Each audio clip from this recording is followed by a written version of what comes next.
আসসালামু আলাইকুম। আজ আমরা আপনাদেরকে ব্রেস্ট টিউমার বা স্তনের টিউমার বা চাকা সম্বন্ধে কিছু চিকিৎসা পদ্ধতি নিয়ে আলোচনা করব। সাধারণত যখন কারো স্তনে চাকা বা টিউমার এই রোগটি শনাক্ত হওয়ার পরে তার যে চিকিৎসা পদ্ধতি, এটা কখনো কখনো সমন্বিত চিকিৎসা পদ্ধতি অথবা কখনো কখনো আমরা শুধু অপারেশন করে থাকি। যদি এই টিউমারটি শুধুমাত্র একটি ভালো টিউমার বা বিনাইন টিউমার, যেটাকে আমরা আমাদের মেডিকেল সায়েন্সে বলে থাকি, যদি সেটা হয়ে থাকে, কখনো কখনো এটা যদি খুব ছোট হয় অপারেশন লাগে না, আমরা ফলো আপে থাকতে বলি।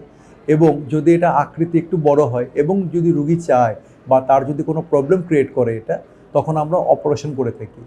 কিন্তু যদি কখনো কখনো এই চাকাটি বা টিউমারটি কোনো খারাপ টিউমার বা যেটাকে আমরা বলে থাকি ব্রেস্ট ক্যান্সার হয়ে থাকে, তাহলে আমরা সমন্বিত চিকিৎসা পদ্ধতি বা মাল্টিডিসিপ্লিনারি টিম অ্যাপ্রোচ এর মাধ্যমে চিকিৎসা করে থাকি।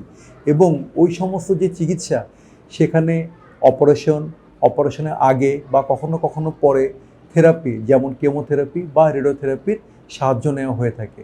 এবং নিয়মিতভাবে আমরা এই সমস্ত টিউমার বা চাকা, আমরা এই সমস্ত রোগের চিকিৎসা করে থাকি। অনেক ধন্যবাদ আপনাদেরকে। সেরা ডাক্তার, সেরা হাসপাতাল, খাজা বদরুদ্দোজা মডার্ন হাসপাতাল।